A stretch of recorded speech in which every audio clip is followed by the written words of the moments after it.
शासनानं मराठा समाजाची मस्करी केली आहे. सरकारला मराठा समाजाला आरक्षणच द्यायचं नाहीये अशी प्रतिक्रिया आरक्षणासंदर्भात नाना पटोले यांनी दिलेली आहे. ओबीसी समाजाला सुद्धा या सरकारनं फसवलंय असा आरोप नाना पटोलेंनी केलाय.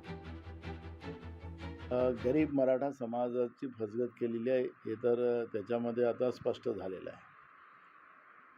पण मनोज जरांगे पाटलाला माझी पण त्यांना विनंती आहे की हे सरकार फक्त मराठा समाजाला फसवते असं नाही, ओबीसी समाजालाही सुद्धा या सरकारने फसवलेलं आहे. पण ओबीसी समाजाला मिळालेलं आहे असं सांगून ओबीसी समाजाच्या लोकांमध्ये गैरसमज करू नका, एवढी आमची त्यांना विनंती राहणार आहे.